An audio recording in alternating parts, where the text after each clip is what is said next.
Hey guys, welcome back to my channel. In this video, I'm going to give you the details on my experience with acid reflux, how I developed it, how I went on medication and then eventually weaned off of medication and found some other things that really helped me manage my symptoms and then further prevent symptoms. But as a disclaimer, if you're experiencing acid reflux or if you have GERD, definitely seek help from a gastroenterologist and do not go off of your medication unless advised by your doctor. It's really important that you speak with your doctor about your individual plan because everybody is different. By the way, if you're new to my channel, my name is Molly. I'm a nutritional science student at Boston University, and I started this page to share real science-backed nutrition and health information that can positively benefit your health and your life. I share lots of healthy recipe ideas, vlogs, what I eat in a day, as well as yoga sculpt and yoga videos because I'm a certified yoga instructor. And more recently, I've been releasing debunking diet videos where I share the real science-backed information on popular diet trends.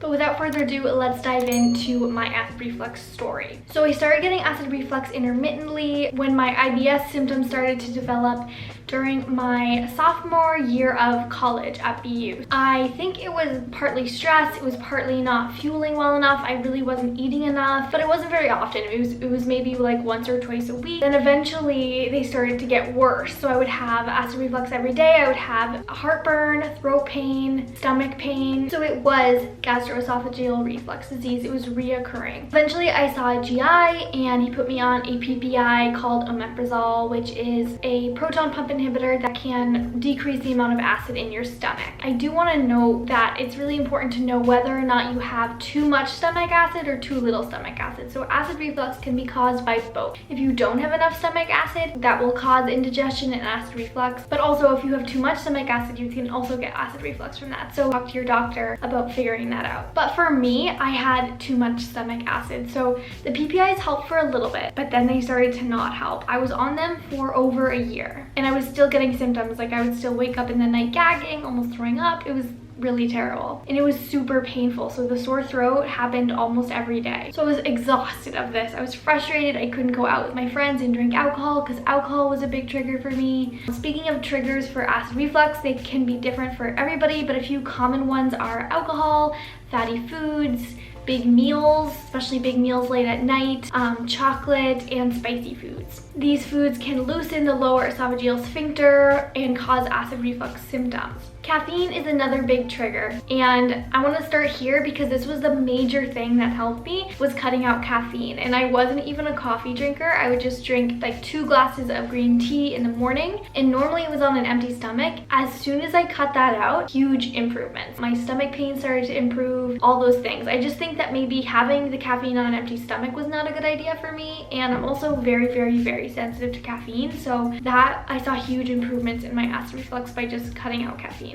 And sometimes when I do have coffee, I notice that I start to have some heartburn symptoms, so that is a huge trigger for me. But I was still on the PPIs even a year ago and I was still having symptoms, so I was kind of frustrated. And also the PPIs, there has been some research that staying on them for long periods of time is not beneficial for your health. So I wanted to find a natural alternative that would be sustainable for me. So I started to do some research on PubMed and Google Scholar on natural herbs that have been used and clinically proven to be effective in preventing acid reflux symptoms. And I stumbled across 3 main herbs, and this is not sponsored at all whatsoever, but this is the research that I found and what has helped me. So there's 3 herbs that are commonly used, and that's slippery elm, marshmallow root, and licorice. So after doing some research, I talked to my doctor and he wasn't super convinced that these would work, and neither was I because I'm super skeptical of the supplement industry because it's completely unregulated. By the way, if you didn't know that, supplements are not regulated, so be sure that you're getting a supplement that is TrueID certified or has been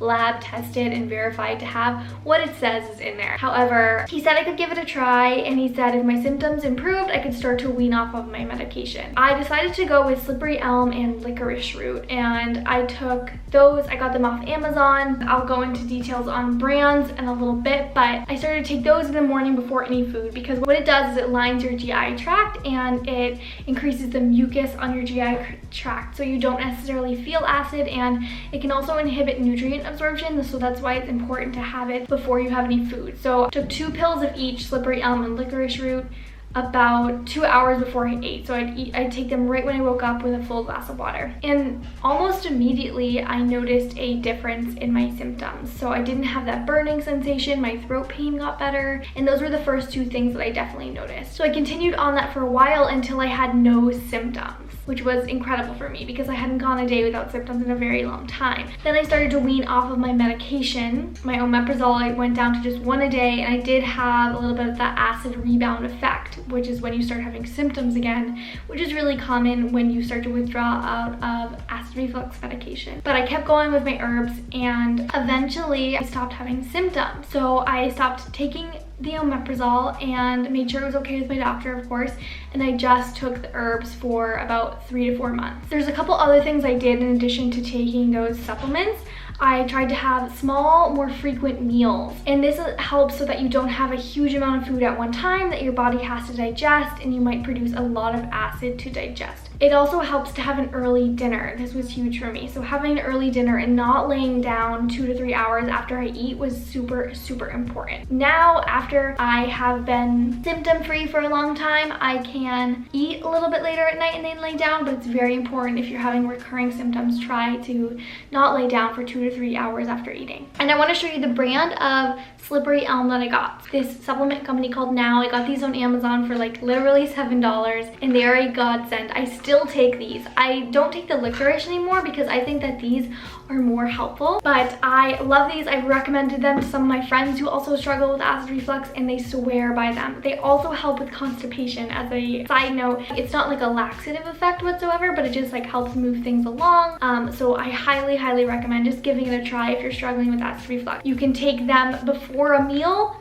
I would recommend taking them about 2 hours before you eat so it doesn't inhibit nutrient absorption, or you can take them right at the beginning of the day like I did. And I don't even have to take these every day anymore because my symptoms have improved so much, but if I start to feel a flare-up, which I do sometimes, I will take them in the morning. Marshmallow root is another supplement that I mentioned in the beginning that I found research on, but I didn't decide to take until recently just to try it out and see if I could report back in this video, and I did try, and I'm not a fan. It gave me some GI upset, and I wouldn't really recommend that one just based on my personal experience, but everybody is different. And again, always talk to your doctor before taking any supplements because you want to be sure that they don't interact with any medications you're on, etc. And if you are on a PPI, take it separate from slippery elm because slippery elm can inhibit the absorption of your medications as well, so you want to be careful about that. But I would say those 4 main things have helped me so much. So cutting out caffeine or just limiting it or trying to have it with food is a great idea for people who are struggling with acid reflux because it can be a huge trigger. Small frequent meals, trying to drink your fluids again outside of your meals also, because when you have a huge amount of liquid in food, that can cause symptoms. Thirdly was taking slippery elm and licorice root, or just slippery elm, because I'm pretty sure this one works just as well on its own. You can also try those too if you are looking to try out a couple. And then the 4th thing being eating dinner early and not laying down right after you eat. And I also do want to touch upon stress management for acid reflux because I definitely noticed that my symptoms get worse when I'm stressed. So developing a meditation practice, a mindfulness practice, downloading Insight Timer, and trying to do a couple guided meditations a week, or when you start to feel your anxiety increase, is super important because when we're anxious, we have cortisol, which is the stress hormone, and our digestion is not as efficient, and that can lead to acid reflux. So really important to try to manage your anxiety and stress as best as you can. I have a couple guided meditations as well as yoga classes on my channel, so definitely check those out. If you have any other questions or tips and tricks for acid reflux, definitely comment them down below. I love reading your comments and I respond to each and every single one. Be sure to comment any other health and nutrition topics that you want me to review on my channel. I'm happy to make videos that are going to be the most helpful for you guys. And if you haven't already subscribed, be sure to do that and hit the bell so you get notified for future health and nutrition videos. Thanks again for watching, and I'll see you next time.